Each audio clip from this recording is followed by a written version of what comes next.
caters to mentally challenged clients, physically handicapped, and mentally challenged and physically handicapped clients. Government organization. This is a government institution under the Department of Social Welfare.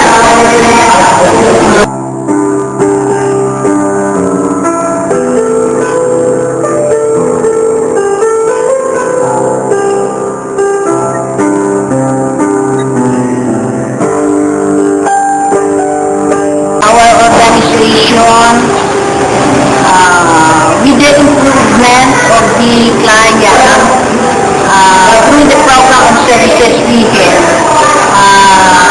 have greatly helped or contribute to the nation by we have developed their skills, their potential, so they can now be returned to their families na they can work na with minimal supervision. Na unlike before na talagang wala siyang knowledge, wala siyang skill. We have developed self-confidence. Yun, they can now work on their own with minimal supervision. They can socialize. Clients here are referred to the center by police and local government unit. Some of them are referred to the center by hospitals being abandoned in the hospital.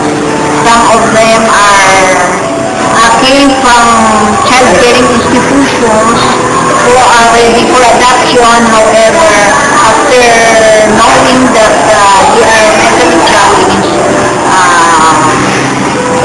na sila. And some of them are referred to the center by regional offices.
Ako si Diana Susara, social worker ng Jade Home Berlani Foundation.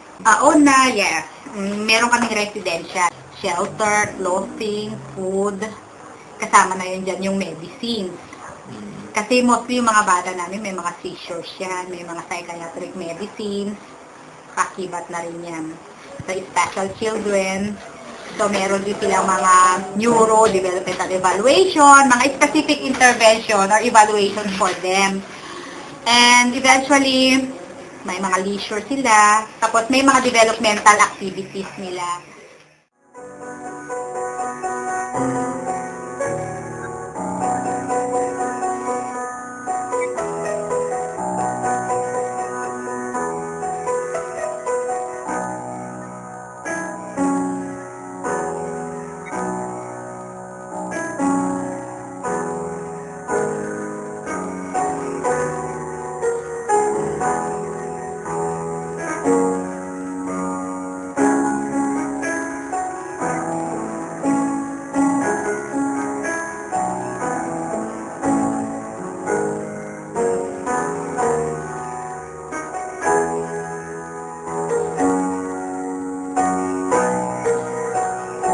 David, Jonali, Georgie, MJ, Isabel, Vicky, John, and Kim and Dave.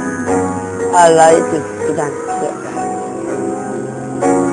and sample and dance with Isabel. I want to be a doctor.